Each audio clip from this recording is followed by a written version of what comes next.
Muito bom dia a todos. Declaro aberta essa sessão, que é uma reunião ordinária da nossa Comissão de Comércio Exterior e Relações Internacionais, que, como sabem, está sempre precedida por uma palestra de um conferencista de renome nacional e internacional, como tem sido usual em nossos últimos encontros. Hoje temos a honra de receber o professor Olavo de Carvalho, que será apresentado pelo membro da nossa comissão, o professor Fernando Lobo Dessa, que vai nos brindar com uma palestra: o Brasil perante os conflitos da nova ordem mundial, oportunidades e desafios. E, professor Olavo, essa palestra também é gravada, depois é cedida para a videoteca da OAB, é transmitida também no interior, enfim, tem uma dimensão muito grande as palavras de Vossa Excelência nesse nosso evento. Passo a palavra, então, doutor Fernando Lobo Dessa. Bom dia a todos. Bom, fazer uma preleção sobre o professor Olavo de Carvalho é quase que uma redundância, porque os senhores devem acompanhar os seus artigos nos jornais. Ele, além de filósofo, escritor, é articulista do Globo, do Jornal da Tarde e da Zero Hora. O professor Olavo de Carvalho se destaca, além de ser um tratadista de Aristóteles, é um dos maiores filósofos da atualidade no Brasil.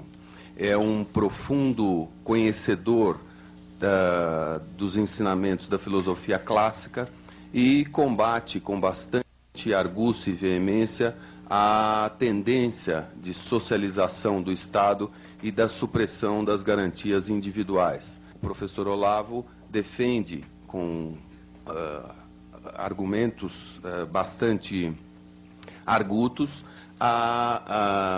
o liberalismo econômico e a liberdade de expressão, enfim, os direitos individuais clássicos.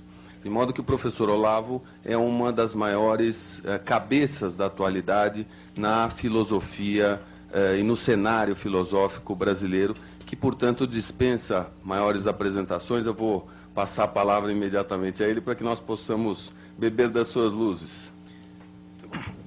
Então, professor Olavo, nós costumamos uma palestra de 30 a 40 minutos seguidos, debates, e encerramos por volta das 10 horas, se estiver bem. Obrigado. Então, bom dia a todos. Agradeço não somente o convite, mas as palavras gentis, não sei se exatas, mas gentis, ditas a meu respeito. Dito isto, entramos no assunto. O tema dessa palestra ele é temível, sobretudo porque não é possível você expor a sua visão de um conjunto de fatos quando esse próprio conjunto é desconhecido. Entre o Brasil e a situação mundial existe um abismo de informação que já vai para 30 anos. Se nós acompanharmos os livros e os estudos que têm sido publicados, sobretudo nos Estados Unidos e na Inglaterra, a respeito, vamos dizer, da nova estrutura de poder mundial de 30 anos para cá, nós veremos que praticamente nada disto chegou ao Brasil. Nem mesmo uma obra escrita, por exemplo, pelo um filósofo belga que morou no Brasil durante 20 anos, que é o padre Michel Scoyans. Ele publicou um livro chamado La Face Cachée de l'ONU, A Face Oculta da ONU. O livro está publicado há mais de 10 anos, e mesmo sendo um homem conhecidíssimo no meio universitário brasileiro, o livro não saiu até hoje. Para aqueles que se interessarem, eu posso depois fornecer por e-mail, eu lhes dou o número do meu o endereço eletrônico, para lhes dar algumas indicações de livros com os quais nós podemos começar a tampar este buraco. Você vê que em todo o âmbito das ciências humanas, o documento escrito, ele corresponde exatamente àquilo que é, nas ciências da natureza, os dados sensíveis, a observação dos dados sensíveis. Isso quer dizer, aquilo que não deixa documento, não deixa registro escrito de maneira alguma, não é estudável, não é acessível a inteligência humana passado algum tempo. Só o que nos resta são os documentos escritos. Então, a condição inicial, a condição número 1, número 0, para qualquer debate a respeito, é que você tenha, vamos dizer, o total acesso aos documentos. A cada semana, eu fico mais impressionado de ver como acontecimentos absolutamente fundamentais, essenciais para a compreensão do estado de coisas no mundo, não chegam ao conhecimento do Brasil nem pela mídia, nem mesmo pelo establishment universitário. Então, eu não sei realmente a que é devido isso, e também não interessa sondar as causas desta opinião, desta situação. Nós temos que aproveitar o nosso tempinho aqui para tentar preencher alguns pontos disso aí.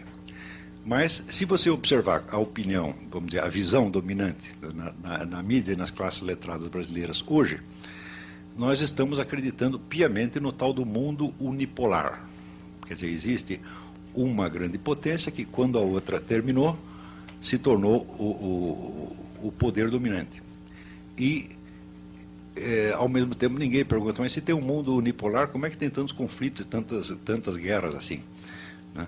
Cadê no mundo onde existe duas expressões, é o mundo unipolar e pensamento único. No mundo onde você tem um poder unipolar e impera um pensamento único, de como é que as pessoas conseguem brigar tanto? Esta pergunta deveria surgir quase que instintivamente, mas ela jamais surge. Se nós, para começar a investigar a coisa, nada melhor do que ver o que se passa dentro do tal do poder unipolar. Quer dizer, supondo-se que os Estados Unidos sejam hoje a única grande potência, então é evidente que aquilo que se passa lá dentro nos dará uma imagem mais aproximada do esquema de poder no mundo. A presente eleição americana, ela mostra, vamos dizer, um divisor de águas que até hoje não foi muito bem, não foi nada compreendido no Brasil. A que correspondem exatamente essas duas figuras, vamos dizer, que não são simetricamente correspondentes de seus respectivos partidos, que são George Bush e Kerry. Por trás deles, existe nos Estados Unidos um conflito muito, muito, muito profundo entre duas concepções, vamos dizer, da função americana no mundo. Quando nós lemos o nosso noticiário, nós temos a impressão de que a ala do Bush representa a ala imperialista que quer dominar o mundo e que o seu opositor, o John Kerry, é o indivíduo que pretende colocar um freio no imperialismo e deixar que as nações pequenas se autodefinam. Muito bem, só brasileiro acredita nisto. Não há ninguém no mundo que seja burro o suficiente para acreditar numa coisa desta. Por quê? Porque a sustentação do apoio a John Kerry e ao Bush, ela se define da seguinte maneira. Kerry está diretamente ligado, vamos dizer, a todas as grandes organizações que têm algo a ver com o poder global. Fundação Rockefeller, Fundação Ford, Fundação MacArthur, etc, etc. Aquilo tudo que nos Estados Unidos se chama o establishment. O establishment é, vamos dizer, um nome de um conjunto mais ou menos de 200 grandes empresas ou 300 grandes famílias que sempre estiveram, vamos dizer, mais ou menos no poder nos Estados Unidos, e da qual você pode captar algo do pensamento dessa turma através da revista Foreign Affairs, que é a revista do Conselho de Relações Exteriores, tá certo? Se vocês estudarem a história do establishment, ele é exatamente o contrário do que se pensa dele no Brasil. Tudo que no Brasil se imagina como establishment, o establishment seria o topo do capitalismo, né? O comando geral do imperialismo yankee, e seria o suprassumo da direita internacional. Quando você vai rastrear a história do establishment, você verá que, desde o começo do século XX, em todas as eleições americanas, eles sempre apoiaram o candidato de tendência mais estatizante e socialista. Sempre, sempre e sempre. Qualquer sujeito que chegue lá com a história de liberalizar a economia, ou com valores conservadores clássicos, nunca foi apoiado, com exceção do Reagan. O Reagan foi o único que apoiaram o candidato de tendência mais estatizante e socialista. Sempre, sempre e sempre. Qualquer sujeito que chegue lá com a história de liberalizar a economia, ou com valores conservadores clássicos, nunca foi apoiado, com exceção do Reagan. O Reagan foi o único sujeito que conseguiu, vamos dizer, furar esta barreira. Por que o establishment é sempre, vamos dizer, estatizante e mais ou menos socialista. Para entender isso, é preciso investigar um mecanismo que é gerado pelo próprio capitalismo e que funciona assim. O sujeito, dentro da economia de mercado, ele prospera e enriquece de tal maneira, que quando chega a um ponto, quer dizer, ele percebe que ele não tem mais motivos para continuar submetido às oscilações do mercado. O mercado que o produziu, daí para dentro, se torna uma ameaça para ele. Então, é preciso, vamos dizer, cair fora das leis de mercado para garantir a permanência da grande fortuna pelas gerações seguintes. O indivíduo, então, entra com um tipo de considerações que já não é capitalista, mas que é de ordem dinástica. Ou seja, já não se contenta em ser um grande capitalista, mas quer ser um dinasta, alguém que vai garantir o poder para a família por 2, 3, 10 ou infinitas gerações. Então, a partir desse momento, a abordagem que essas pessoas fazem da sociedade já não corresponde a uma perspectiva capitalista, mas a uma perspectiva de tipo aristocrático. É um poder de tipo aristocrático. Tá certo? O qual, por definição, independe da economia. O poder aristocrático, se você vê qual é a origem dele na Europa, a aristocracia europeia ela se forma no campo da guerra. São as pessoas que conseguiram organizar, vamos dizer, a resistência às invasões bárbaras e que com isso adquirem, vamos dizer, um poder, uma liderança e são premiadas pela comunidade com terras, dinheiro, etc, etc. Então, esta casta aristocrática ela aparece como um poder de ordem exclusivamente político-militar, nunca econômico. Quando vocês lerem, o poder da aristocracia se basear na propriedade feudal, você pode dizer que está falando com analfabeto. Tá certo? Ao contrário, a economia feudal, ela é produzida, quer dizer, como um efeito da constituição da casta aristocrática, e mesmo assim leva muito tempo. Quer dizer, para você entender como é que funciona isso, existe uma cena do Salammbô de Flaubert que resume muito bem isso. São dois soldados conversando ali das guerras contra Cartago, e um diz assim: olha, quando esta droga terminar, eu vou para casa comprar uma fazenda, tá certo? E vou plantar e vou enriquecer, né? Eu vou comprar um arado e vou plantar e vou enriquecer. E o outro puxa a espada e diz: eu não preciso de arado nenhum, está aqui o meu arado. Então, esta é a diferença entre o poder aristocrático e o poder econômico. Tá certo? O poder aristocrático ele se forma pelo seu, não pelo poder, vamos dizer, pela força do dinheiro, mas pelo poder de matar. É um poder essencialmente militar, que aos poucos, vamos dizer, se converte num poder político. Ele independe, tá certo, da economia pelo simples fato de que o pobre armado é sempre mais poderoso do que o rico desarmado. Tá certo? Com qualquer assalto de rua, você vê quem é que representa ali o poder econômico. É a vítima. Não é isso? Hoje em dia, o brasileiro é muito dinheirista, ele acredita só em dinheiro. Fala, olha, dinheiro funciona, mas tem uma coisa que funciona mais. Tá certo? Um 38 encostado na sua cabeça funciona enormemente mais. Então,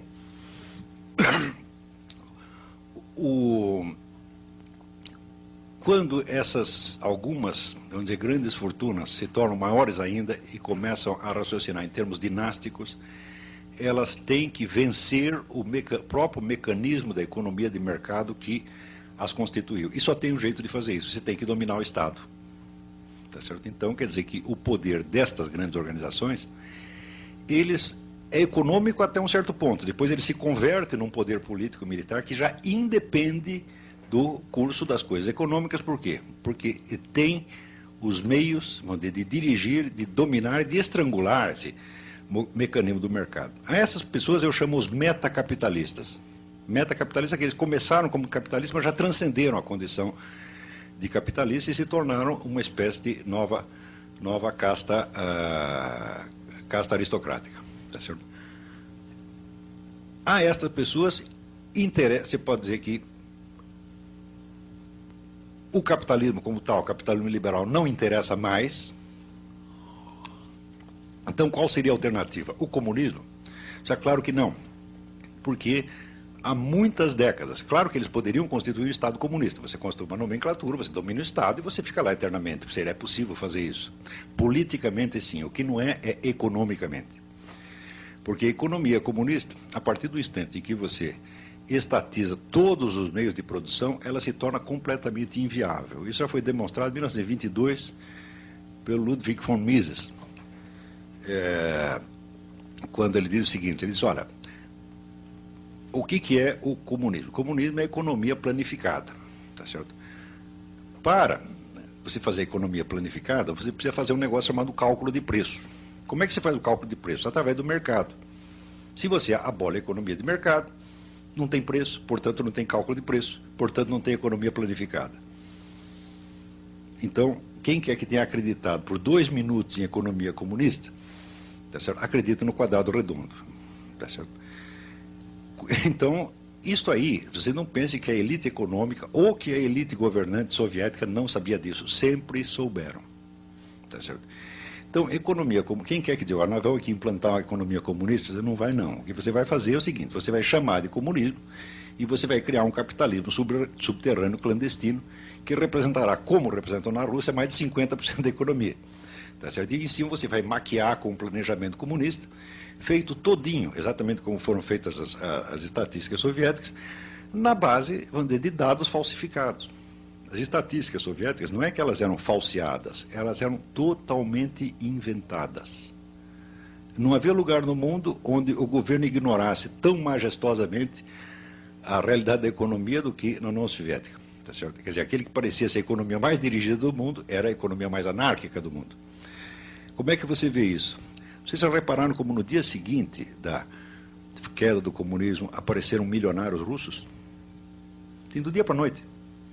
Como é que pode ter tanto bilionário se não tinha propriedade privada dos meios de produção? Resposta, tinha, sempre teve. Só oficialmente é que não tinha. A cúpula soviética, então, deixava que esse capitalismo subterrâneo, vamos dizer, se desenvolvesse, porque era isso que sustentava a economia. Então, isso quer dizer que a cúpula do movimento comunista no mundo já sabe disto há 70 anos. E a fórmula mais tarde adotada pela China, que é o regime chinês atual, quer dizer, nós temos uma estrutura de poder comunista em cima de uma economia mais ou menos capitalista. Esta é a grande fórmula para a neo-aristocracia. Está compreendendo? Nós temos os 2 tipos de poder. Nós somos os donos dos grandes grupos econômicos e nós somos os donos do partido. É por isso que você verá esses fenômenos que tantas pessoas não conseguem entender. Por que a Fundação Rockefeller financia o Fórum Social Mundial? Se eles são capitalistas, como é que eles financiam o comunismo? Digo, isso é só para quem não entendeu a sutileza do negócio, que na verdade é bastante simples. Mas depois de explicado, você entende como é que funciona isto? Eles podem fomentar a política socialista no mundo inteiro porque eles sabem perfeitamente que a tal da economia comunista nunca chegará a ser implantada, ela sempre ficará no meio. O socialismo meia bomba. E no socialismo meia bomba, quem ganha? Eles mesmos. Está entendendo? Então, é que só basta você fundar assim, Partido Nacional Socialista dos Trabalhadores do Rio Grande do Sul. Né? Vai lá, pede dinheiro para a Fundação Rockefeller, eles vão te dar. Agora, se você disser, não, nós queremos aqui uma fundação de ideais conservadores, judaico-cristãos, etc. Não, esse não pode. Por quê? Porque isso aí periga, né, de representar um problema sério para eles. A única coisa que eles temem realmente é o império das leis de mercado. Eles querem o mercado, mas o mercado deles, evidentemente. Então, é o meio mercado. É meio mercado e meio socialismo. Eu digo, perfeito, esta é a síntese, este é o regime chinês. Está compreendendo? Então, se você estudar a história do establishment, tá certo? Assim, empresa por empresa, pessoa por pessoa, ideia por ideia, não nas grandes generalizações sociológicas, mas rastreasse um por um o que foi que o sujeito disse, você verá, por exemplo, que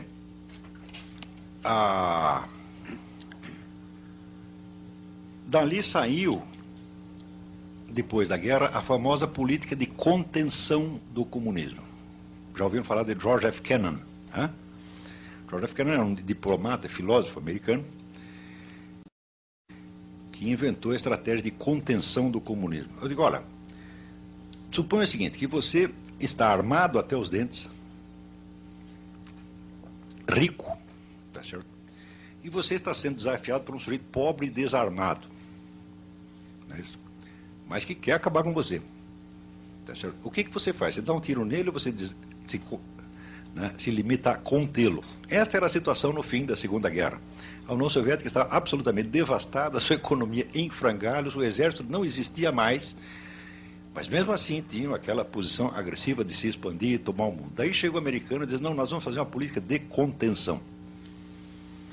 Hoje, a contenção é mostrada como se fosse, vamos dizer, uma decisão da extrema-direita, mais extremada. Imagina que coisa, tentaram conter o comunismo. Mas acontece que a alternativa que se discutia na época não era entre você conter o comunismo ou você deixar ele fazer o que quisesse. Era entre contê-lo e destruí-lo. E optaram pela contenção. Tá certo? Então, a contenção significa o seguinte, o comunismo é tremendamente útil para nós. Nós não podemos acabar com ele. Se acabar com ele, nós vamos ter que inventar outro movimento socialista para pregar a estatização da economia por toda parte. E como eles já estão fazendo isso, então deixa que façam, porque eles implantar o regime que eles estão dizendo, eles não vão fazer porque ele é economicamente inviável. Todas as vezes que eles tentarem fazer isso, eles vão se endividar, e para quem que eles vão pedir dinheiro? Para nós mesmos. Como sempre aconteceu, né?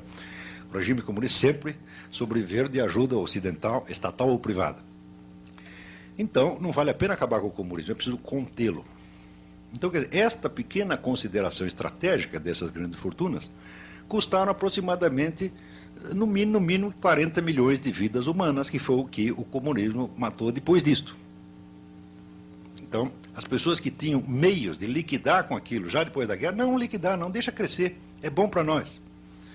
Então, quando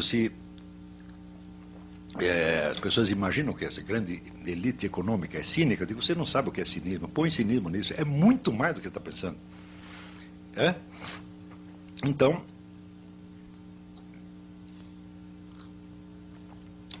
você pode ter certeza que hoje todos os movimentos comunistas, revolucionários, ONGs, direitos humanos, igualitarismos, etc., todos são financiados por eles só por causa disso. Então, isso quer dizer que os próprios impulsos que você possa ter, vamos dizer, de rebelião ou de revolta contra este poder, são usados por ele mesmo. É como se você dissesse, olha, eles compraram todo mundo. Então, você vê, agora, por exemplo, quando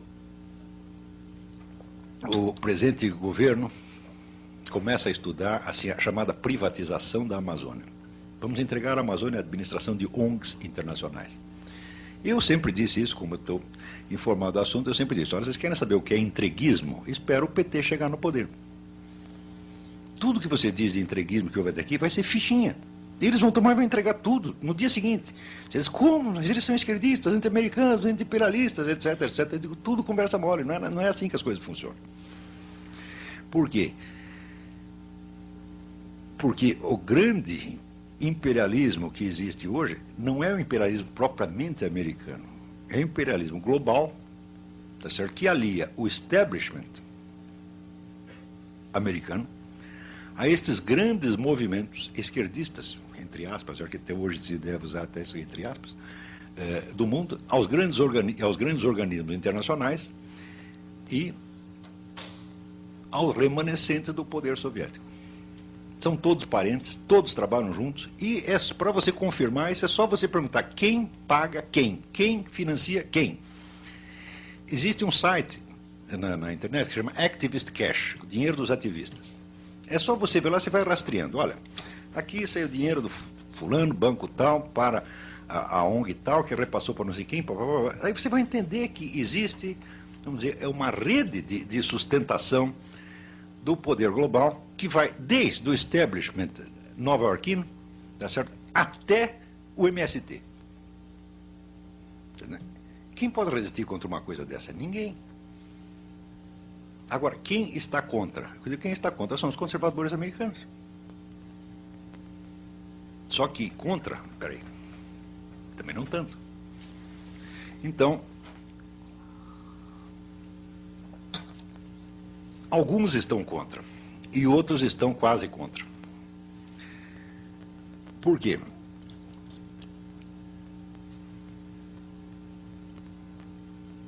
A sociedade americana, o grande segredo do sucesso dela é o que está explicado no livro do Alexis de Tocqueville, A Democracia na América, onde eles, olha, eles aqui conseguiram fazer uma coisa extraordinária, que é uma síntese de economia liberal com moral tradicional judaico-cristã. Só lá tem isto, mais lugar nenhum.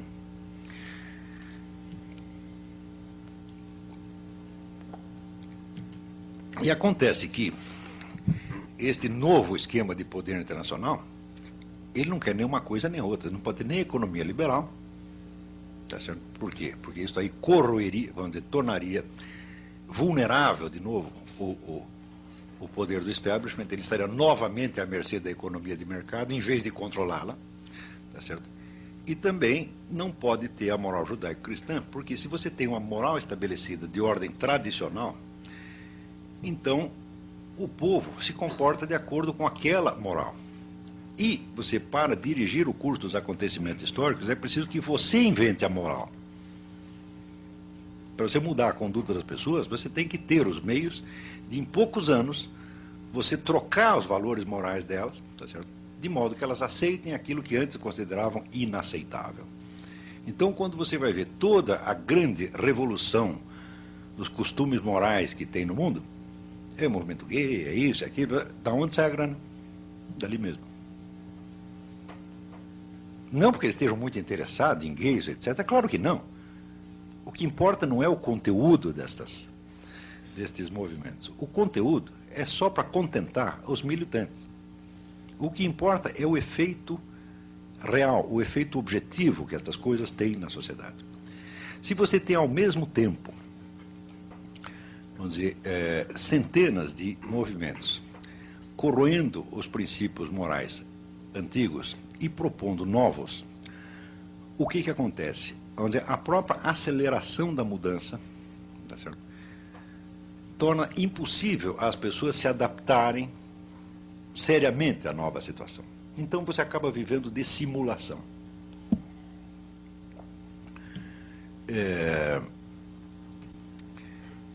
E na hora que você começa a viver de simulação, você perdeu consistência como ser humano. Você não é mais senhor das suas decisões. Você é uma pessoa inteiramente vulnerável à influência de fora.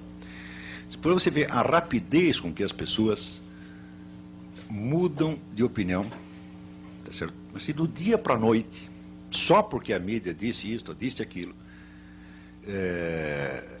vocês experimentem ver o que se passa na área médica.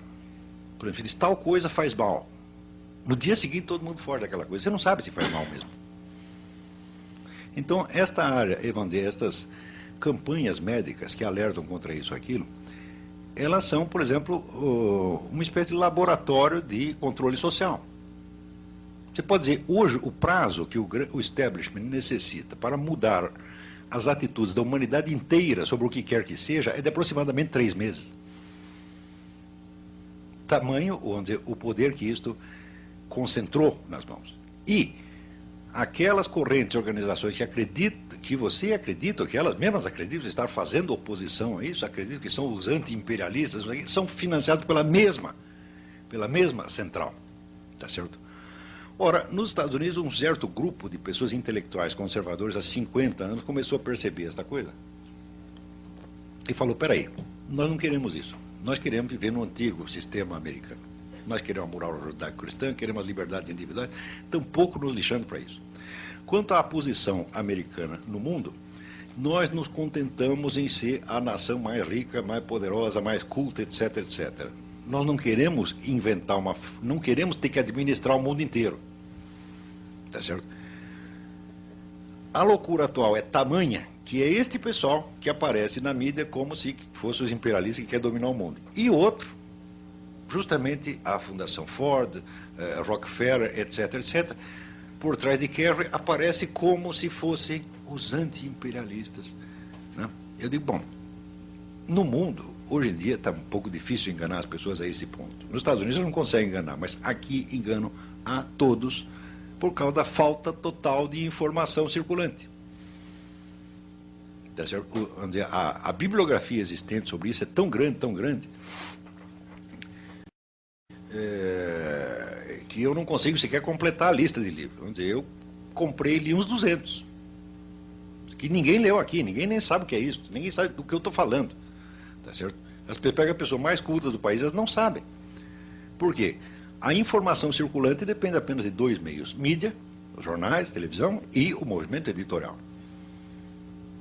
E quando você vai ver as pessoas que mandam em mídia e movimento editorial, que não são os respectivos donos, porque hoje uma redação de jornal tem uma autonomia extraordinária, são todas pessoas que, de um modo ou de outro, estão ligadas a esses mesmos movimentos, né, que, por serem americanos, anti-americanos, acreditam que são anti-imperialistas. Então eu digo, olha, houve uma conspiração geral das ilusões. Eu engano você, você me engana, né, eu conto uma história da carochinha para você, você conta uma para mim, e nós todos estamos contentes. Resultado, ninguém busca uma informação fora do que está circulando há 30 anos, tá certo? Não é proibido buscá-la. Você pode perfeitamente, né, importar os livros, observar o site da internet, mas acontece que, pela média, ninguém se lembra de fazer isso. Quando você começa a fazer isso, você descobre que as coisas não eram exatamente do jeito que você imaginava, você fica muito confuso, porque você estava imaginando, vamos dizer, qual é a visão antiga. Existe aqui o imperialismo, o capitalismo, que está aliado a, vamos dizer, imperialismo, que está aliado a valores conservadores, etc, etc. E, por outro lado, existe, vamos dizer, o socialismo, que está aliado ao nacionalismo, ao anti-imperialismo, etc, etc. De repente, toda a sua cabeça fica bagunçada. Quando você percebe que os estereótipos que você está usando não correspondem à distribuição real dos papéis dos agentes efetivos. Quando você vê que, veja, só esse dado, por exemplo, eu lembro quando teve o Fórum Social Mundial, eu estava em Porto Alegre, né, e eu tinha ido dar um curso lá e me botaram num hotel de 5 estrelas. Tá certo? E de repente o hotel de 5 estrelas estava cheio de pé rapado. Tinha um monte de cara de MST, sem terra, quer dizer, vocês sem terra num hotel de 5 estrelas. Eu digo, como é possível uma coisa dessa? Eu, do meu bolso, não poderia pagar este hotel. Eu só estou aqui porque me chamaram por um dia para dar uma conferência. Como é que eles conseguiram aí? Quem pagou isso? Quando você vai ver da onde sai a grana, é Fundação Ford, Fundação Rockefeller, etc, etc. Fala, pera um pouquinho. Uma das boas maneiras de você saber qual é o sentido do que o sujeito está fazendo é saber de onde vem o dinheiro dele. Não é isso? Porque ninguém vai pagar para você fazer o contrário do que ele quer. Isso aí, você pagaria? Não é isso? Então, hoje em dia nós continuamos raciocinando e tentando escrever a situação internacional nos termos dos estereótipos dos anos 50. Tipo assim, o petróleo é nosso, né? A Amazônia é nossa. Eu digo, por exemplo, você quer defender a Amazônia contra quem? Contra o imperialismo yankee. Eu digo, mas você faça a lista das ONGs que estão lá, não tem nenhuma americana, pô. É belga, é alemã, e são todas, vamos dizer, reconhecidas pela ONU. Existe uma ONG que pode pedir registro na ONU, de maneira que ela passa a integrar o esquema da ONU. Tá certo? E todas as ONGs que estão lá são desse tipo. Então, claro que tem algumas que, vamos dizer, tem indivíduos e até grupos americanos que financiam, mas não tem nada a ver com o governo americano. O esquema está na ONU e não no governo americano. O governo americano esqueceu da América Latina há 20 anos. Ele não está fazendo absolutamente nada aqui. Vamos dizer, para disfarçar a tremenda penetração desse novo poder internacional, o pessoal fica gritando contra o imperialismo americano e acredita, por exemplo, que o imperialismo americano vai atuar através da ALCA. Eu digo, mas como pode ser através da ALCA se o tratado a ser discutido na ALCA não está nem escrito ainda, não houve proposta nenhuma? Como é que você pode dizer que uma proposta é escorchante se ela não foi feita? E se a redação da proposta incumbirá também a você? Né? É a mesma coisa assim, você quer fazer um negócio comigo? Vamos sentar e conversar. Você está querendo me roubar, esse é proposta leonina. Eu falo, mas eu não fiz nenhuma, pô. Então, a ALCA não existe, tá certo? E se ela existir, se ela vier a existir, a quem ela favorecerá? Supondo-se que haja um negócio leonino, a estes mesmos grupos. Estes mesmos que subsidiam o MST, etc. É sempre a mesma coisa. Então, é o seguinte, olha, eu acredito mesmo que existe um mundo unipolar, mas não está nos Estados Unidos. Embora uma boa parte de seus componentes sejam americanos mesmo. Para você ver como a gente enxerga as coisas invertido nesse país, faça uma análise do que aconteceu na Colômbia. A toda hora você vê aí circulando protestos contra, vamos dizer, a ingerência americana na Colômbia, o imperialismo americano que está lá para sufocar os pobres narco-guerrilheiros que são heróis da liberdade, etc. Vocês nunca viram isso? Todo mundo diz isso. O Plano Colômbia, uma ingerência imperialista. Como é que funcionou o Plano Colômbia? O Plano Colômbia do governo Clinton foi formulado na seguinte base: nós, americanos, nós damos toda a assistência ao governo colombiano para que combata o narcotráfico com uma condição: não toque na guerrilha. Resultado, todos os cartéis vieram abaixo. E ficou tudo para quem? Para a Farc. Graças ao Plano Colômbia, a Farc se tornou, vamos dizer, o maior poder militar latino-americano com um orçamento superior ao de todas as forças armadas latino-americanas somadas.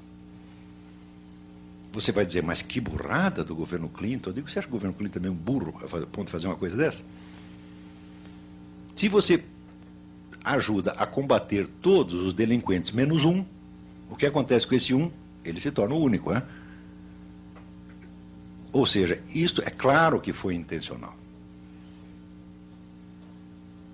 Ora, passado um tempo, você vê que o presidente da Bolsa de Mercadorias de Nova York, cujo nome me esqueço, é um sobrenome italiano, foi fazer uma visita ao Raul Reyes, visita de cortesia ao comandante-geral das Farc. E ficaram 3 dias lá no meio do mato conversando, sabe-se lá sobre o quê. O que se sabe é que 1/3 da grana que circula pela Bolsa de Mercadorias de Nova York é do narcotráfico.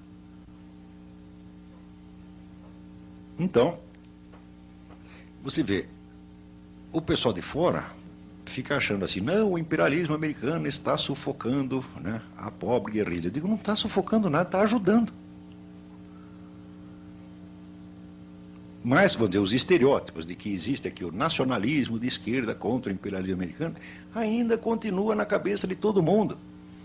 Ou seja, nós já estamos... Nós somos como um ator que, assim, que, olha, esse sujeito aqui está representando o Hamlet, está fazendo um baita sucesso no Hamlet, aí acaba a temporada do Hamlet e chamam você para representar o Otelo. Tá certo? E você chega lá no Otelo e continua, ser ou não ser, essa questão, etc. Você está a peça anterior está completamente deslocado da nova situação.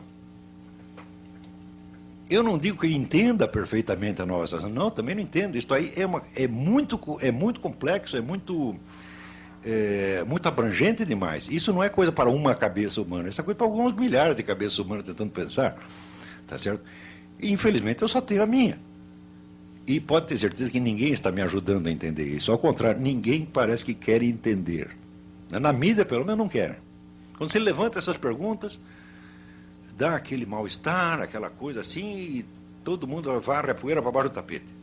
Ou então inventa, não, você está falando isso porque você é um direitista extremado. Eu não sei se eu sou direitista extremado, não sei, estou querendo saber. Está entendendo? Para mim, as pessoas se definem por direita e esquerda, não pela análise que elas fazem da situação, mas pelo tipo de proposta que elas oferecem para um regime, não é assim? Eu nunca ofereci proposta nenhuma. Se perguntar qual é o melhor regime para o Brasil, eu falei, eu não sei, eu não tenho capacidade para inventar isso, não. Eu me limito a tentar investigar o que está acontecendo aqui. Então, quando o que está acontecendo é descrito em termos, vamos dizer, que desfavorece uma certa corrente que quer o poder, tá bom, ela vai dizer que você faz parte do inimigo. E como no Brasil ninguém pensa com a própria cabeça, quer dizer, cada um só repete o discurso que o partido mandou dizer, ou que o grupo mandou dizer, eles acham que eu estou fazendo a mesma coisa. Eu não pertenço a partido nenhuma, organização nenhuma, igrejinha nenhuma, sociedade secreta nenhuma, está entendendo? Eu mal pertenço à minha família, está entendendo? Tá compreendendo? Não, porque eu passo 80% do tempo fora de casa. Quando eu chego lá, os caras não me conhecem mais, entendeu? Então, falou, olha, a única sociedade que eu estou ligado é aquilo ali, você está entendendo? Mesmo assim, é uma participação muito tênue, né? A minha... eu chego lá... Pô, eu estou entendendo, eu acho que eu estou mais ou menos... Mas se eu disser, vamos dizer que eu estou maluco. Porque ninguém... Ninguém tem mais a certeza de que você é um louco idiota do que o sujeito que ignora tudo sobre o assunto do qual você está falando. Não é isso? Quanto mais ignorante, tá certo? Mais ele vai estranhar o que você está dizendo. E daí o que você está dizendo vai parecer muito esquisito, então, evidentemente, o louco é você. Então, isso quer dizer que, no Brasil, na situação presente, a única força infalível, tá certo, em favor de um argumento é a total ignorância do assunto. Quanto mais ignorante, mais autoridade você vai ter. Tá certo? Por quê? Como o assunto é totalmente desconhecido por todo mundo, quem quer que tenha estudado o assunto dirá coisas esquisitas. Não é isso? Vamos dizer, para o caipira tudo é esquisito. Não é isso? Ele chega lá numa cidadezinha no interior, tudo que você falar da cidade grande, para ele vai parecer esquisito. Então, aqui nós estamos mais ou menos nessa situação. A quantidade de informações que estão faltantes para a gente poder entender, para poder mapear a situação da nova ordem mundial, é enorme, é inabarcável. E eu mesmo comecei muito tarde. Eu comecei a colecionar livros sobre isso, vai fazer o quê? Uns 8 ou 10 anos? Eu devia ter começado 20 anos antes. Quer dizer, quando eu vejo vamos dizer, a profundidade, a seriedade das discussões que tem nos Estados Unidos, quer dizer, a consciência que as pessoas têm da complexidade da situação e dos perigos da situação lá há mais de 20 ou 30 anos, e eu vejo, pô, eu estou chegando agora, o pau está comendo aí, e no Brasil todo mundo está pensando que a briga é outra. Tá? Então, a sensação de estar realmente, sabe, num hospício é muito grande. Eu tenho essa sensação o tempo todo. Eu lembro do filme O Dr. Mabuse, do Fritz Lang. O Dr. Mabuse era um jogador trapaceiro que tomava dinheiro, hipnotizava o adversário e tomava toda a grana dele. Daí prendem o cara, né? Prendem e o juiz chega à conclusão de que ele não é bom da cabeça e manda ele para que ele não é só um criminoso, ele tem algo errado na cabeça dele, manda ele para o hospício. Então o que ele faz? Ele ajunta os loucos e monta uma revolução e os loucos tomam o poder. Entendeu? Eu digo, mas isso está acontecendo aqui.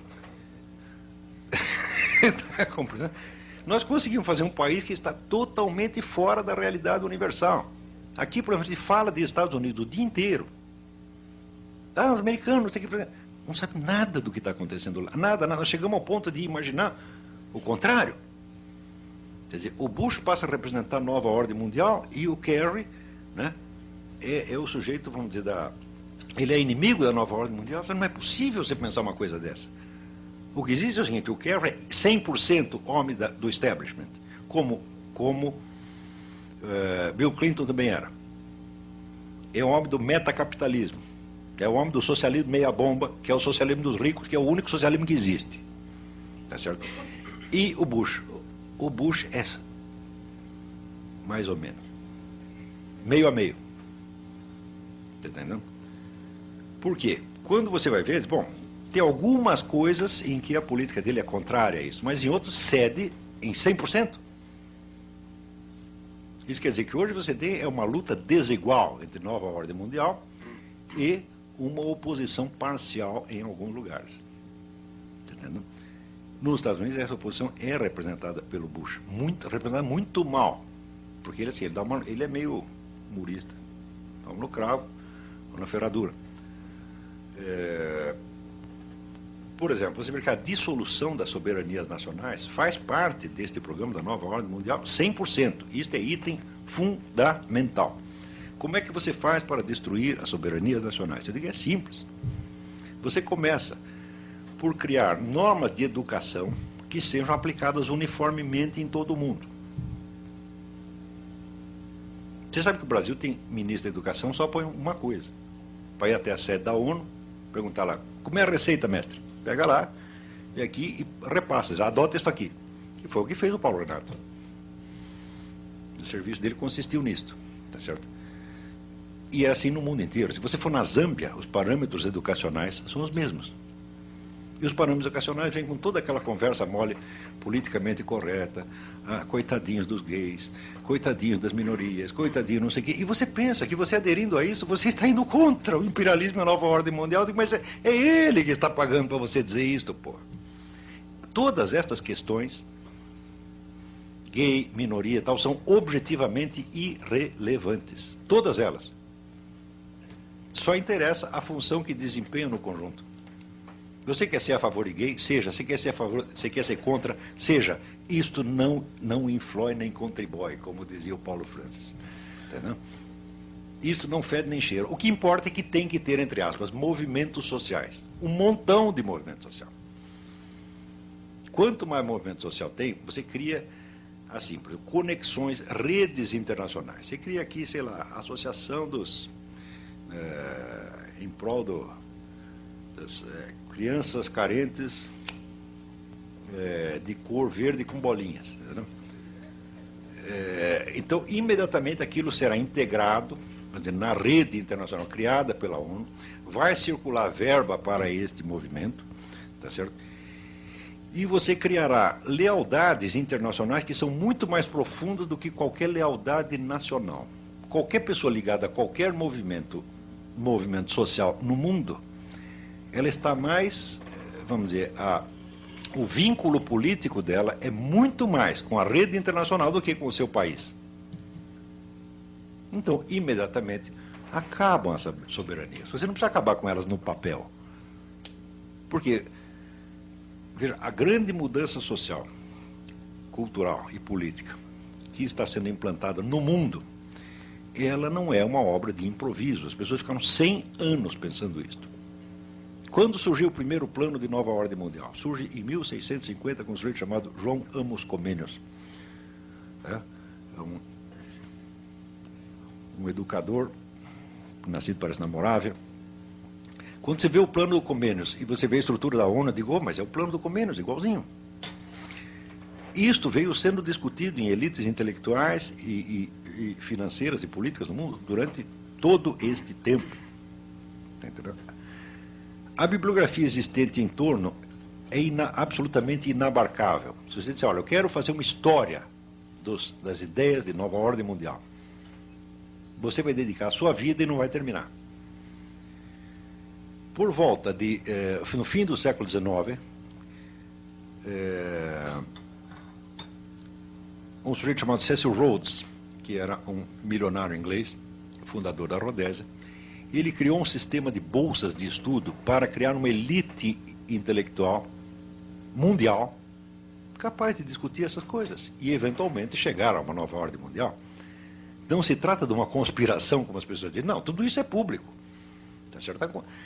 Se torna um pouco misterioso para o cidadão comum por um motivo muito simples.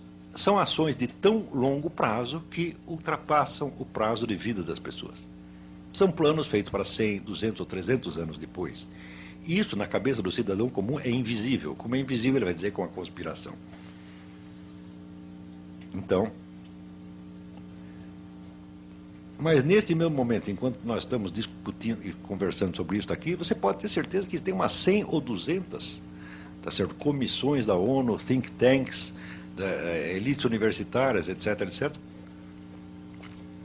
discutindo novas modificações políticas, culturais, etc., que resultarão na mundialização do poder. Eles fazem isso dia e noite. Praticamente não se faz outra coisa no mundo senão fomentar a tal da nova ordem mundial, seja sob o aspecto de servi-la diretamente, seja sob o aspecto de você criar uma pseudo-oposição que já está financiada e controlada por ela. Estão compreendendo? Qual é a nossa posição no meio disso? A resposta é simples. Nós não somos nada, nós não mandamos absolutamente nada e nós sequer sabemos o que está acontecendo. Nós somos o marido traído, o último a saber. Tá certo? Então, o que é para fazer? Como é que vamos orientar a nossa política? Não dá para orientar a política. Primeiro, você teria que tentar saber o que está acontecendo. A minha sugestão é essa. Vamos começar a estudar o problema. Vamos nos informar e vamos saber. Tá certo? vamos tentar nos atualizar com as melhores discussões que tem a respeito. Tá certo? Claro que circula muita bobagem contra a nova ordem mundial também, porque tem pessoa que fica assustada, fica traumatizada, fica um horror, tá certo? Então, daí cria uma literatura de tipo teoria da conspiração. É claro que a palavra conspiração, a própria ideia de conspiração é de uma imbecilidade fantástica. Ninguém faz uma conspiração para vencer depois de morto, faz? A conspiração é um empreendimento político determinado para o sujeito alcançar um resultado concreto. Uma coisa que atravessa 100, 200 anos, fala, não tem conspiração nenhuma. O que você tem, vamos dizer, é uma continuidade de uma ação histórica, tá certo? Que, na quase totalidade dos casos, não tem absolutamente nada de secreto, mas que às vezes ultrapassa um pouco a imaginação das pessoas, do cidadão comum. Mas nós não somos cidadãos comuns. Nós somos gente de estudo, nós somos uma elite universitária, tá certo? Nós somos gente letrada, nós temos outras obrigações. O cidadão comum, o homem que está aí varrendo a rua, ele não tem obrigação nenhuma de entender isso e nem de tentar entender, mas nós temos. Você quer me ver ficar brabo? É chegar um sujeito para você com um diploma universitário, às vezes professor universitário, dá um palpite sobre um assunto que ele não entende absolutamente. E daí você sugere 2 ou 3 livros para eles. Olha, você, para entender esse assunto, você precisa ler esses livros. E daí o sujeito protesta, diz, não, você vem com pedantismo para cima de mim. Diz que se você acha que você se informar sobre o assunto é pedantismo? Agora, me responda o seguinte, se você não tem interesse pelo assunto suficiente para você ler alguns livros, por que eu devo ter interesse ao ponto de ouvir a sua opinião? Por que eu vou me interessar por um assunto que não interessa àquele que está falando dele? Não é um absurdo total. Não é isso? Ademais, vamos dizer, os livros, em assuntos das ciências humanas, os livros não são, vamos dizer, um pedantismo, uma erudição que você colocou em cima. Eles são o documento. Eles são a matéria-prima da discussão. Documento escrito é tudo, é 100%, é tudo o que nós temos. Como é que um juiz vai julgar um processo? Ele vai se transportar, vamos dizer, telepaticamente e retroagir, tipo Exterminador do Futuro, retroage ao passado para ele lá, né, assistir o crime. Então ele não pode fazer nada disso, ele depende de um negócio que chama os autos. O que é os autos? Papel. Papel escrito. Tudo nas ciências humanas é assim, porra. Então eu digo, olha, o material para nós discutirmos o assunto são tais livros, tais trabalhos publicados Tem 3 coisas, você tem livros, você tem trabalhos publicados em revistas científicas e você tem documentos originais. Você tem que ter tudo isso na mão. Na hora que você juntou o conjunto da documentação, bom, então eu dominei as informações básicas, agora vamos começar a pensar em cima. Tá certo? Mas o sujeito já está pensando sem nada disso. Daí você quer dar os documentos e não quero. Você já pensou, o juiz que já jogou o processo, daí você chega com os autos, só que excelência. Não quero. Isso é pedantismo. Eu juro para você que eu até hoje não participei de uma discussão pública em que não tivesse alguém dizendo isso, ou todos. Já assim, já tem pessoa que chegou a romper relações comigo por causa disso. Diz, olha, meu filho, a bibliografia básica, a informação básica sobre esse assunto que eu estou falando, são tais livros. Eles consistem em matéria-prima. Você lê isso, você se informa, e daí você cria a sua opinião, e daí vamos discutir. Mas por enquanto não, nem começou. Você está entendendo? Daí a pessoa recusa. Não, isso é pedantismo, você quer me impor, você quer bancar a autoridade. Eu não estou entendendo o que você está querendo dizer. Para mim, prepotência, autoridade, é o contrário. Você não precisa dos documentos, você já julgou. Né? Eu tenho apenas um cérebro humano. Eu, para entender alguma coisa, eu primeiro preciso me informar, dá um trabalho miserável. Em grande parte dos casos eu não entendo coisa nenhuma do que estou estudando. Leva anos para você entender alguma coisa. Mas você não, meu filho. Você já sacou tudo, já sabe. Tá certo? Já julgou. Se nós continuarmos fazendo isso com relação a essa nova ordem internacional, o Brasil não chegará a 2010 como país soberano. Não chega mesmo. Para desfazer esta coisa aqui, é muito mais fácil do que vocês imaginam. Porque se entregar mesmo a administração da Amazônia para essas ONGs, quem vai protestar? Ninguém pode protestar. Porque toda a oposição, entre aspas, nacionalista, entre aspas, nacionalista, esquerdista, anti-imperialista, está vinculada a essas mesmas ONGs. Está entendendo? Então, justamente aquelas pessoas que estão sempre preocupadas em defender a soberania nacional, essas mesmo vão ficar quietas.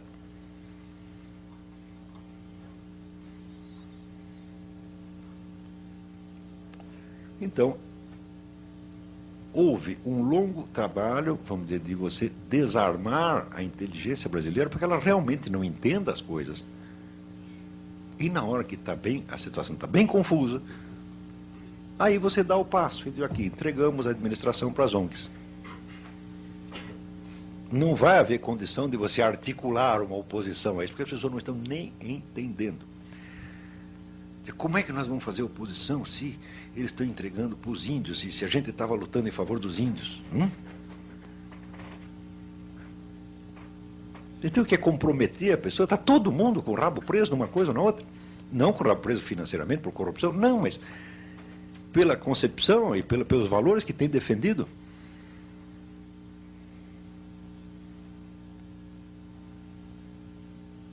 Está entendendo? Então, você, numa situação onde você tem, vamos dizer, uma neo-aristocracia mundial, que sob muitos aspectos, vamos dizer, é profundamente anti-americana, tá certo? Porque ela está pouco ligando para os Estados Unidos, o negócio é ela mesmo, se for preciso destruir os Estados Unidos para isso, ela o fará, tá certo?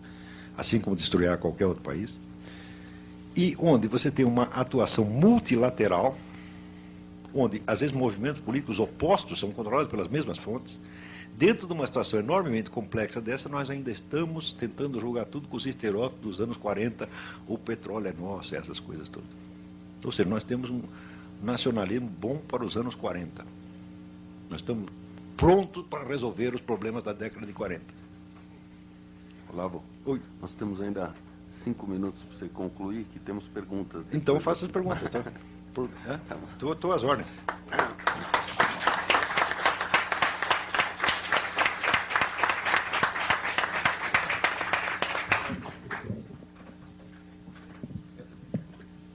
Agradecemos a brilhante exposição do professor Olavo de Carvalho, que nos demonstrou muito o sentido do que é filosofar, né? O que esquecer, do que é o perguntar o núcleo, procurar identificar o problema, sem talvez conseguir ter a percepção da solução. E talvez somente nenhum de nós o possa ter e possa abarcar, enfim, todas essas modificações na estrutura mundial. Modificações essas que Vossa Excelência também demonstrou que não são modificações, quer dizer, no fundo, nós trabalhamos sempre também com o sentido egoístico do ser humano, e se o ser humano detém o poder, seja o poder das armas, seja o poder do dinheiro, ou se nós unimos o poder da arma e do dinheiro, é evidente que vamos dizer, o espectro de influência social no mundo é tremendo. Também é fato que a erosão dos valores morais e sociais da sociedade também culminam por ser um instrumento de manipulação. A ignorância, obviamente, interessa na manutenção do status quo, na manutenção do poder. Eu me recordo de detalhes curiosos, né? Quer dizer, a gente podia pegar um monte de exemplos disso. Eu me recordo quando eu tinha meus 16 anos, mais ou menos, se tentou introduzir o preservativo, a camisinha, como um meio de método anticoncepcional. E era interessante que a camisinha era ligada a algo efetivamente, vamos dizer, de baixo nível. Quer dizer, não havia qualquer assimilação na sociedade, a possibilidade de se conversar sobre camisinha em qualquer foro familiar. É uma coisa absolutamente impossível. E uma grande indústria farmacêutica fez um reclame, uma propaganda, que eles mostravam uma moça, uma metáfora, mostrando uma moça vestindo uma meia, dizendo que a preservativo era algo muito bonito, e nunca pegou. Aquilo era algo que nem era objeto de debate, porque era uma coisa grosseira, era ligada com prostituição, com bordéis, enfim. Não era assimilável em qualquer debate social.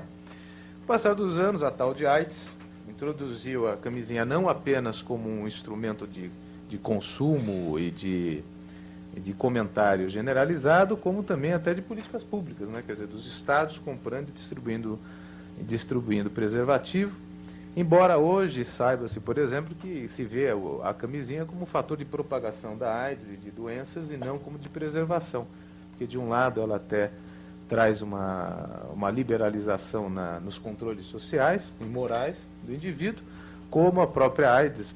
Isso é um problema africano, até um site do governo americano, do Serviço de Saúde norte-americano. Quem for no site vai ver o governo norte-americano dizendo: olha, gente, tome muito cuidado, que a camisinha não protege de maneira eficaz contra a AIDS. Uma série de razões, entre elas que o vírus da AIDS é centenas de vezes menor que o espermatozoide, enfim. Então, quem acha que a camisinha protegeria de alguma coisa está rigorosamente equivocado. Mas esses fatos que Vossa Excelência levantou, quer dizer, mostrando os motivos egoísticos, são de fato evidentes, mas também Aristóteles colocava a própria ignorância como um fator de escravização natural, né? Quer dizer, o ignorante é um escravo da sua própria natureza. Então, de um lado, nós temos que ter um movimento de esclarecimento. De outro lado, nós precisamos ver que a sociedade não consegue, numa dinâmica muito eficiente, dar esse esclarecimento generalizado. Então, Vossa Excelência debate para as elites se formando podem ficar esclarecidas e auxiliar em movimentos de mudança. Mas, a parte disso, nós temos uma grande massa populacional que demandam serviços sociais, demandam educação, saúde, saneamento, assim por diante. Só dentro do contexto desenhado é que me parece que, não quero chamar isso de uma visão maniqueísta sua entre bons e maus, mas onde são os idealistas? Quer dizer, mesmo nos grandes grupos não há um idealismo, claro, são todos não, manipulados. Claro que é, mas claro que há. Enfim, mas só para ter. Então, essa é só uma colocação que eu coloco para a provocação, e que talvez o que pudéssemos fazer é passar talvez breves questões, se o senhor preferisse talvez anotar, e responderia todas na sequência, se estiver bem. Tá bom. Tá bom? Perfeito. Agostinho, por gentileza. Pois quem quiser, por favor, já me fale. Apenas também, colocação breve de duas perguntas. Eu estava me lembrando, Antônio Carlos, e ao ouvi-lo primeiro, Antônio Carlos depois, lembrando de alguma coisa que dizia, escreveu Pontes de Miranda. Pior que a ignorância são os males da meia-ciência. O grande problema que nós temos é que alguém lê uma manchete e já acha que conhece todo o assunto. Mas eu tinha duas perguntas a fazer e rapidamente. Eu sou um daqueles pedantes que lê livro. Que coisa horrorosa. De acordo com a sua classificação. E ainda confessa. E ainda confesso. E outro dia, veja, não, e é questão de pedantismo mesmo, porque a gente como advogado, com mais experiência e tudo mais, eu recebo livros de presente, por incrível que pareça. Outro dia quem me deu de presente foi um desembargador, me dando os livros que o pai dele tinha, ele ia jogar fora, e o pai dele, que era advogado também, me deu, então, uma série de livros. E é interessante, porque livro realmente serve para duas coisas, né? Uma é calço de mesa, outra é para vender a peso, porque realmente é o que acontece hoje no Brasil. Mas ele me deu esses livros, e um deles que eu peguei era um livro de Benjamin Constant, não brasileiro, de 1829, falando sobre o poder mundial, e se detendo ali, na França, na Rússia, na Inglaterra, com certeza, falando dos Estados Unidos, que em 1829 ele já previa quem seria os Estados Unidos, e falando do Brasil alguma coisa que eu achei interessante, dizendo que é o seguinte, que o Brasil era um gigante que tinha o corpo na América e a cabeça na Europa. A minha pergunta hoje, primeira pergunta é essa: onde está a cabeça do Brasil hoje? Se é que tem. Se é que tem. Primeira pergunta. A segunda é o seguinte: nós temos hoje uma tendência mundial à formação dos blocos regionais. A discussão que se faz em termos de direito internacional normalmente é o seguinte: quando se forma um bloco regional, tipo União Europeia, tipo NAFTA, Mercosul, existe uma transferência de soberania, ou seja, perda de soberania do país, ou uma delegação de soberania, como querem outros. E eu fiquei muito interessado quando mencionou justamente essa questão da perda da soberania, que me parece que aí realmente é que existe, reside todo o busilis da questão.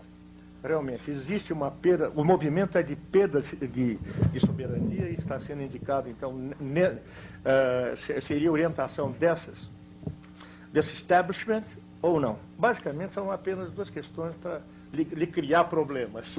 Não, perfeito. Primeiro, respondendo aqui, mais uma? Mas eu não vou conseguir lembrar. Professor Olavo, num primeiro momento, fixou a premissa de Alex Tocqueville, que realmente é primorosa, no sentido de síntese, de que a sociedade americana estava fundada naquela prosperidade constatada por Alex de Tocqueville, na moral judaico-cristã. Considerando que a religião judaica e a religião cristã ainda persistem no mundo e com uma certa força, como está esta moral judaica e cristã diante dessa manipulação denunciada pelo professor? Anselmo. Não, peraí, mas se acumular mais perguntas eu vou ficar maluco. Mas eu estou anotando faz mais. Eu anotei para o senhor. Porque tem um ditado árabe que diz: só um perfeito idiota se propõe a responder todas as perguntas. Então, eu já respondi algumas. Eu poria o Anselmo, tem mais alguém para formular? Você é a Paula. Então, Anselmo, por favor. E Paula. Acho que a gente está sem microfone, Anselmo. Então, se você puder ser breve e alto. Ambos são estudantes de Direito, por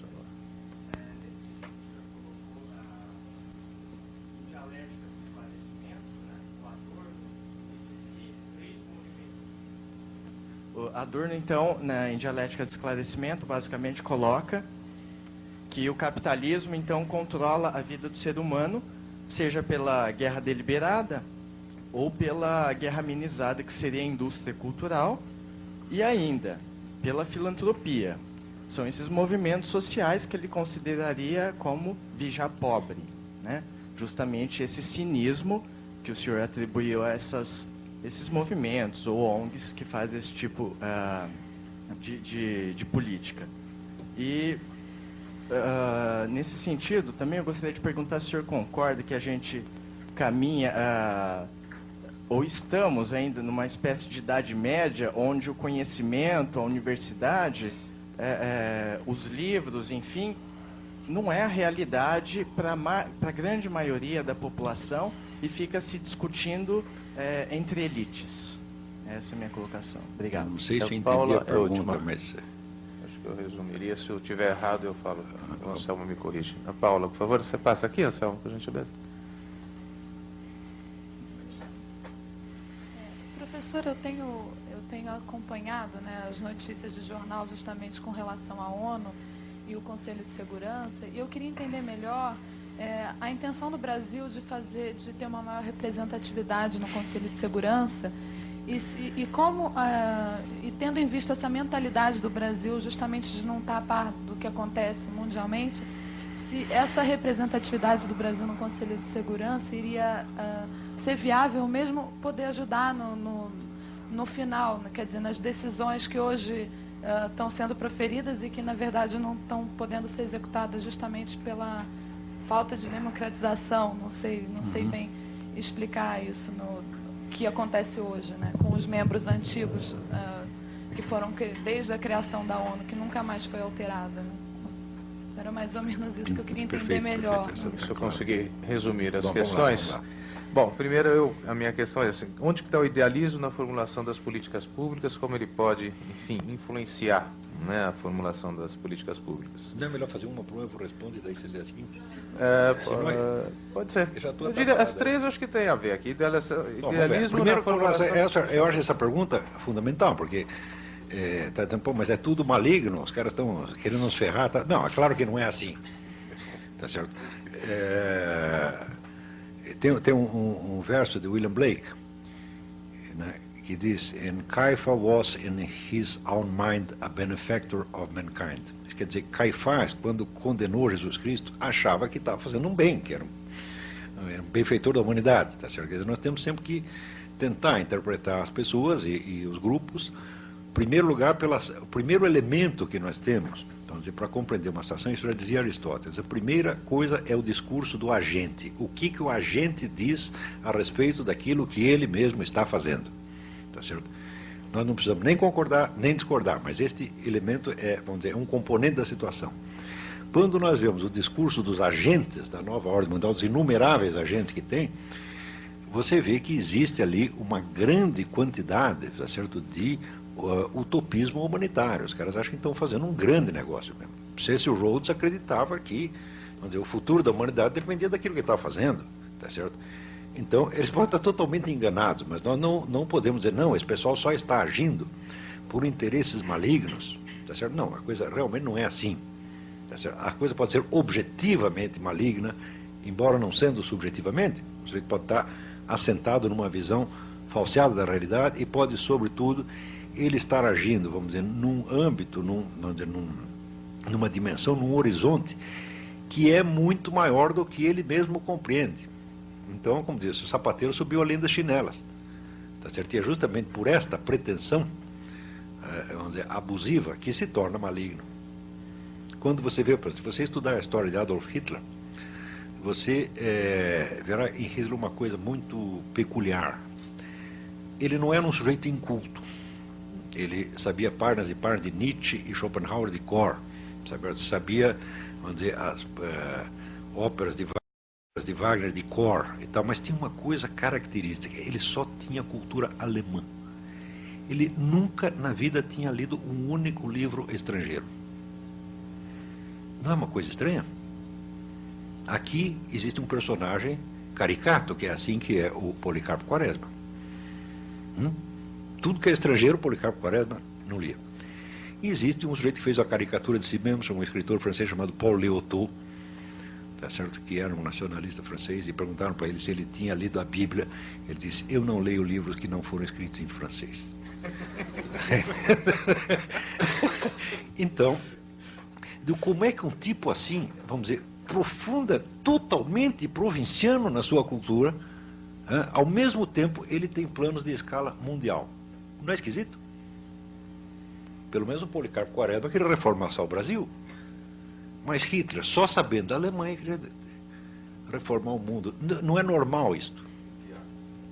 É totalmente esquisito, desproporcional. Este problema, vamos dizer, do incapaz, que tem um poder infinitamente superior ao seu horizonte de consciência, é um fenômeno da modernidade. Porque os meios de poder aumentaram muito. E eles podem concentrar facilmente na mão de incapazes.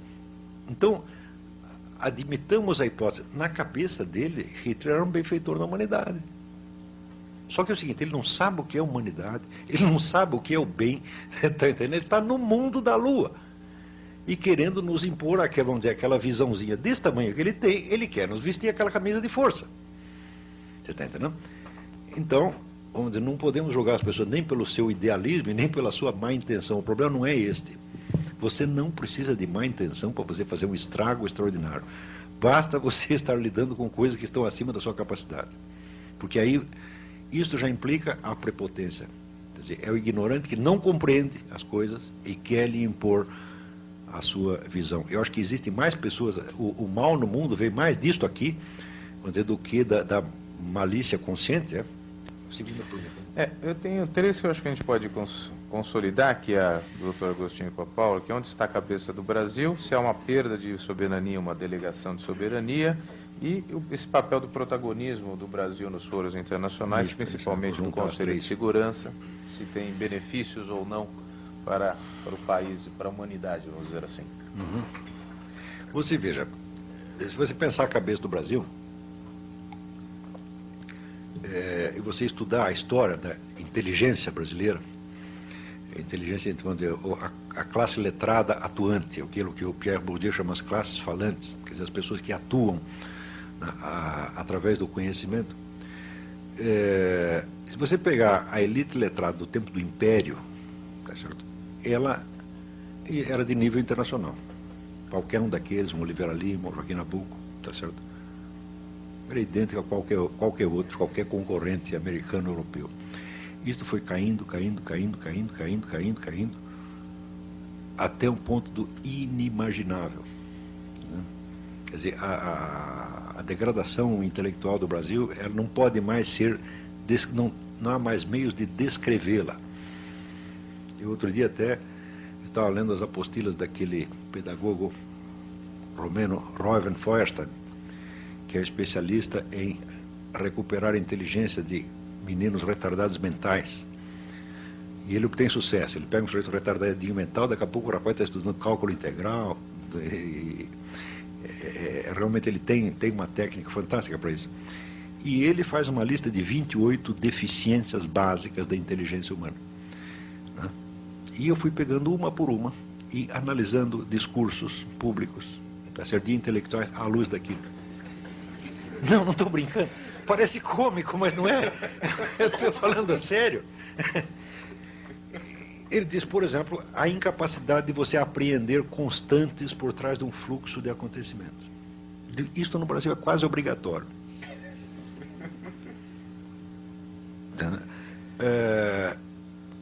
A incapacidade de você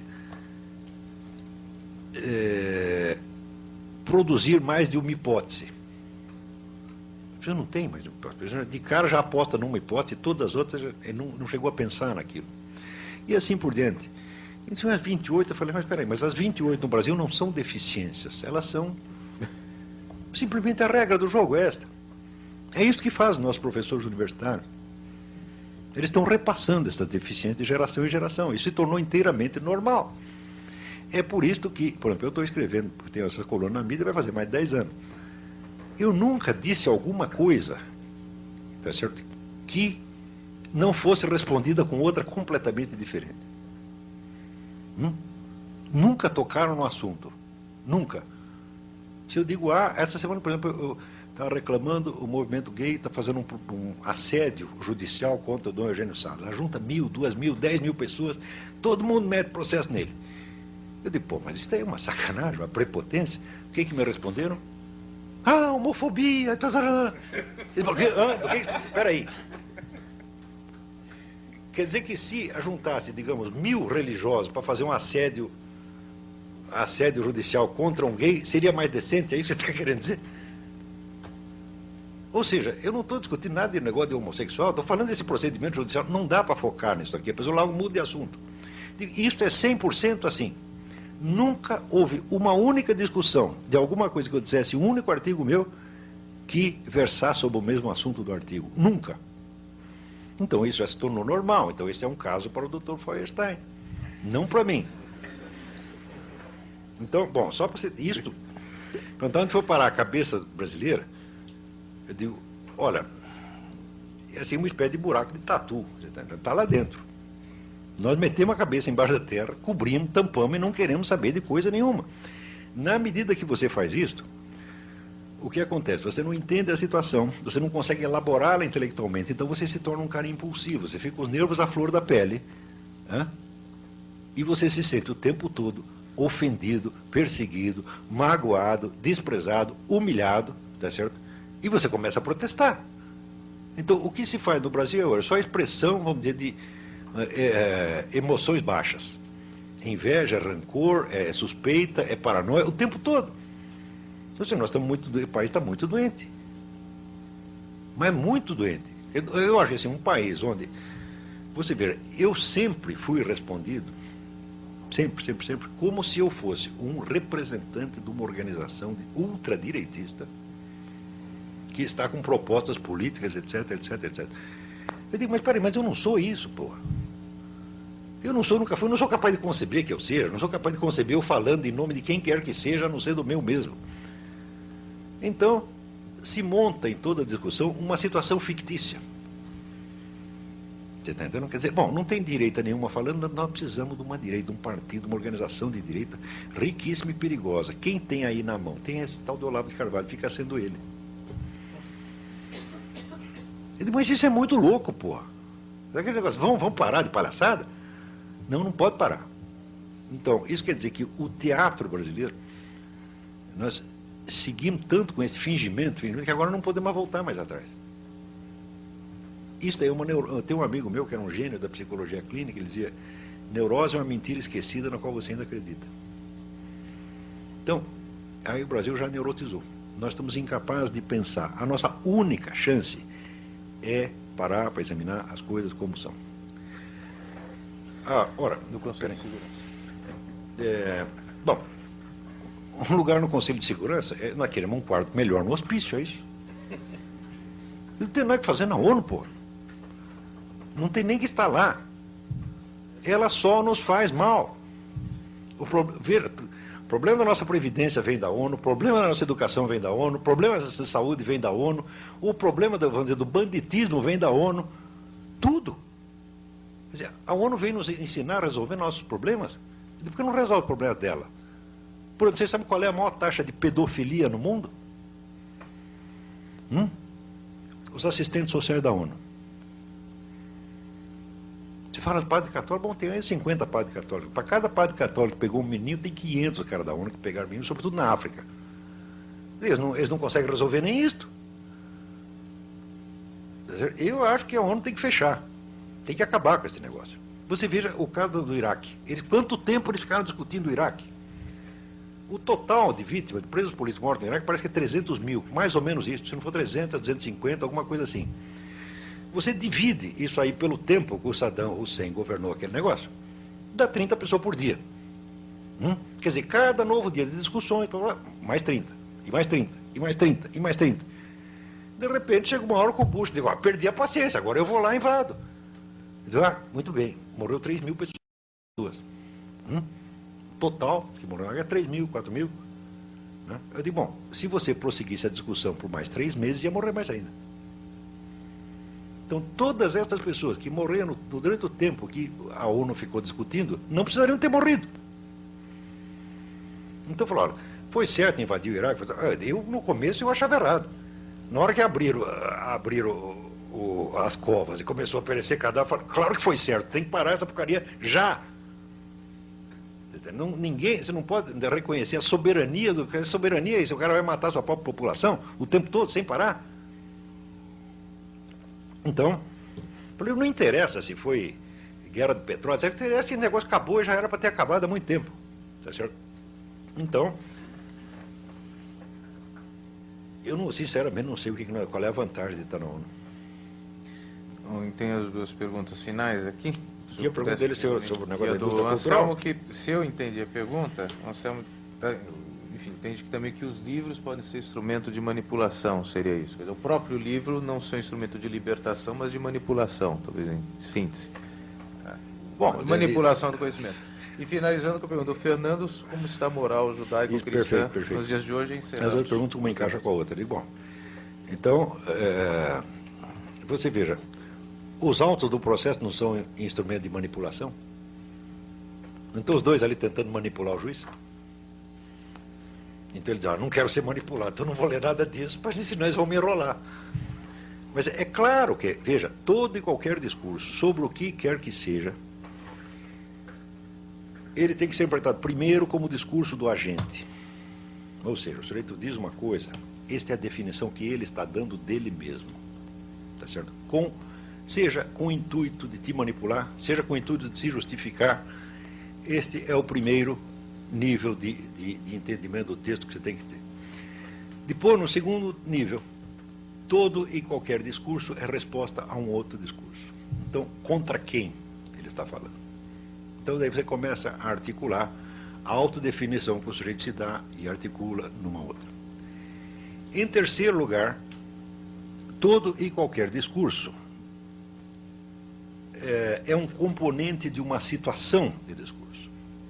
Então, quando você pega, primeiro, a autodefinição do agente. Segundo, a relação que ele tem com o seu antagonista, o seu parceiro, etc, etc. E terceiro, ele, quando um componente da situação, fala, bom, se você, depois de tudo isso, você conseguir ser manipulado pelo discurso, é porque tu é muito burro. Agora, você é manipulado por quê? Porque você não faz essa análise. Ou quando faz, você já tem, vamos dizer, uma desconfiança seletiva. E na desconfiança seletiva, você oculta a sua própria posição dentro da coisa. Você pode dar uma descrição até exata do fenômeno que você está dizendo, mas você está ocultando a sua função lá dentro. É o que fazia Theodor Adorno. A indústria cultural é financiada pelo capitalismo. Quem financiava a escola de Frankfurt?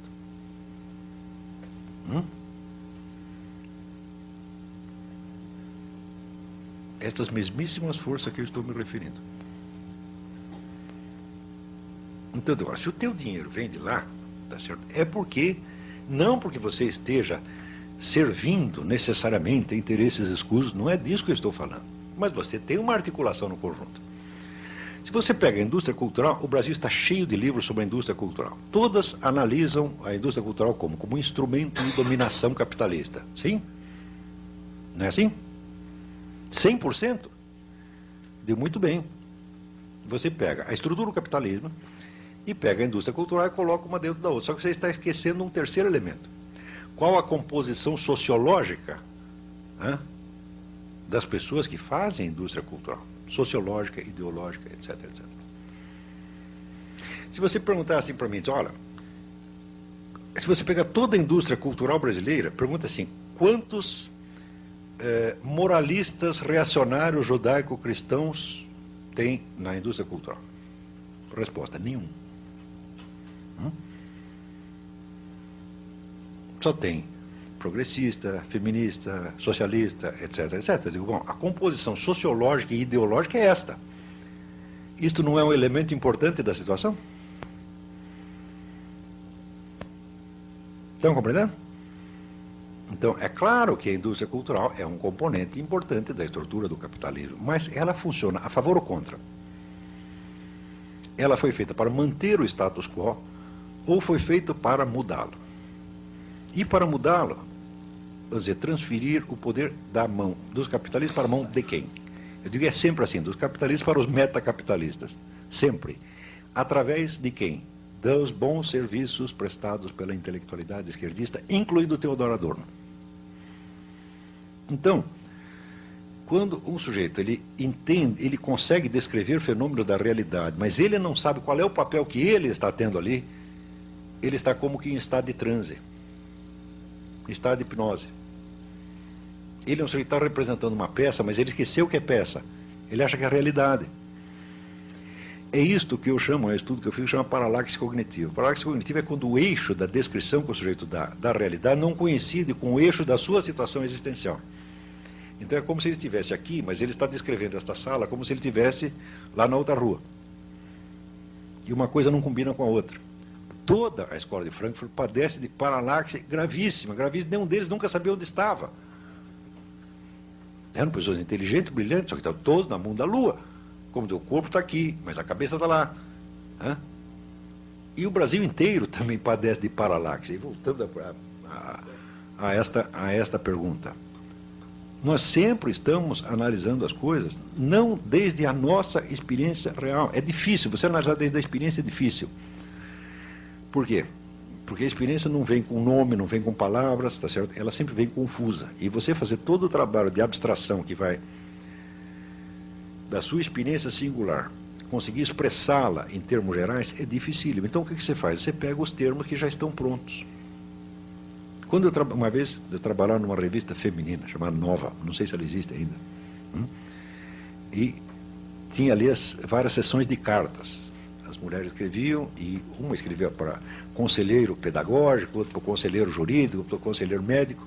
E um dia chegou a carta de uma senhora de Pernambuco, dirigida ao conselheiro médico da revista.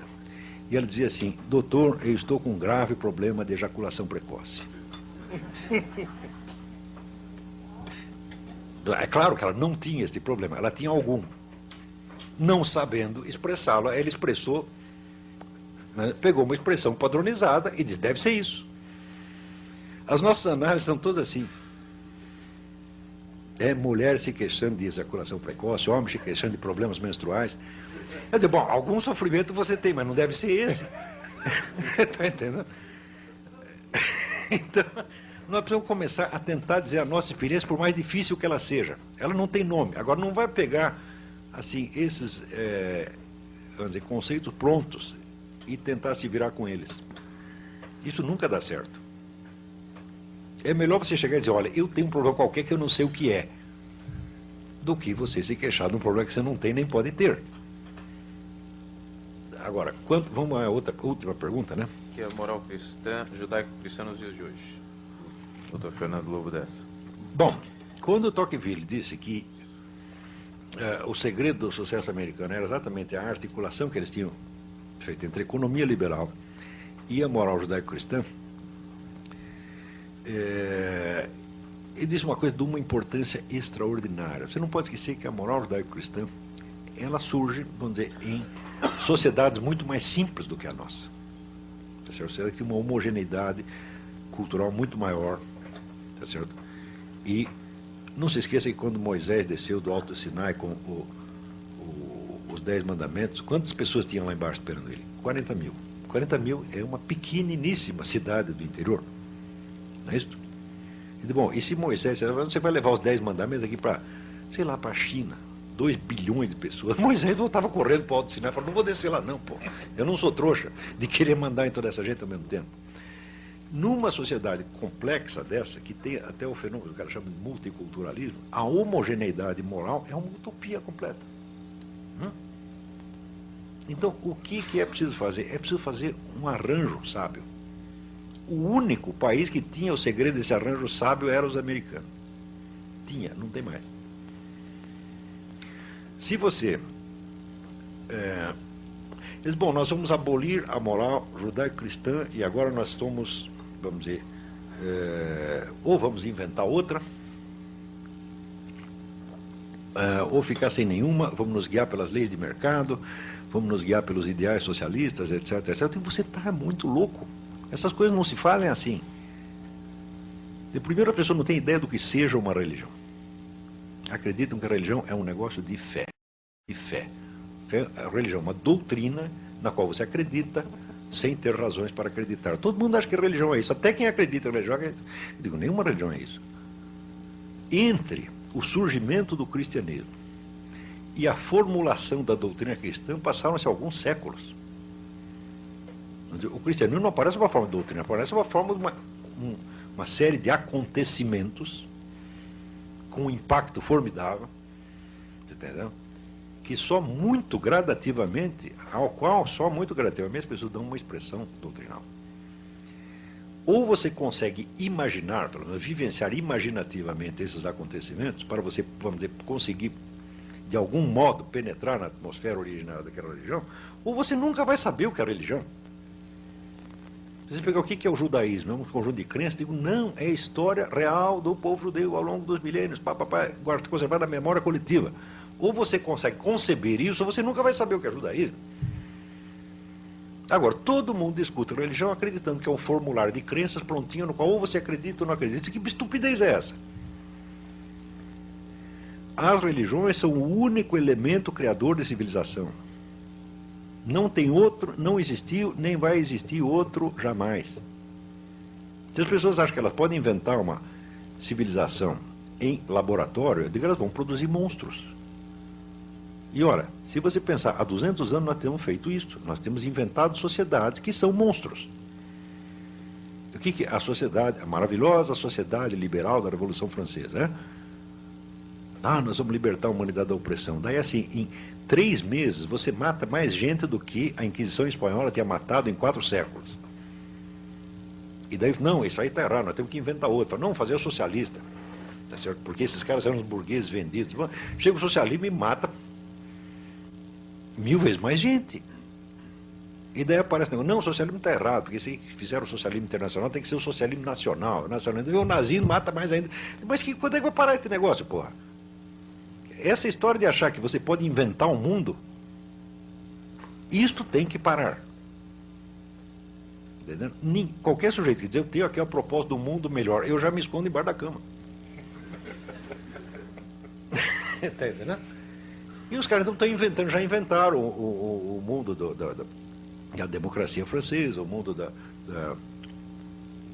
do socialismo, do nacional-socialismo, etc. Agora estão com a nova ordem mundial.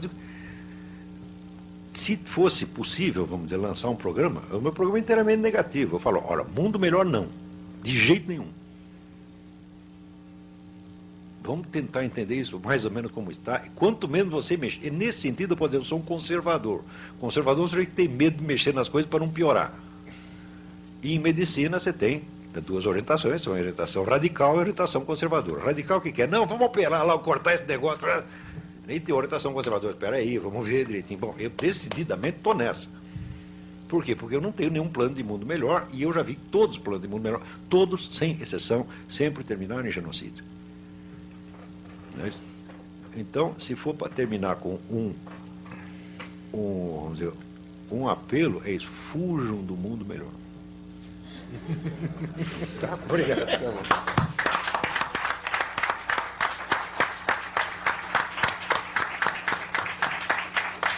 Temos a agradecer a aula do professor Olavo de Carvalho. Certamente todos sairemos com muito mais indagações do que respostas, que parece ter sido a provocação de Vossa Excelência.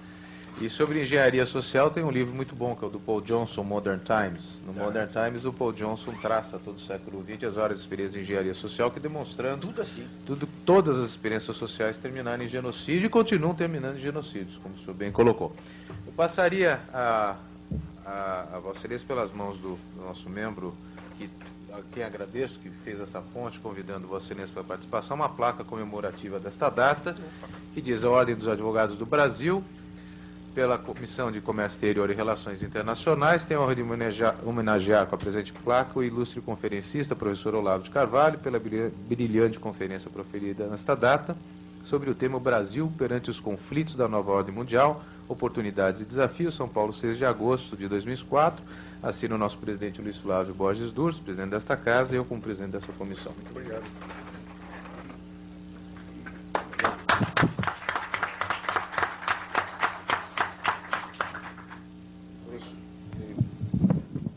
Professor Olavo, essa casa fica aberta a Vossa Excelência. Nós vamos ter a continuidade agora da nossa reunião. Pediria que o nosso vice-presidente, o Dr. Fernando, acompanhasse o nosso conferencista. Muito obrigado.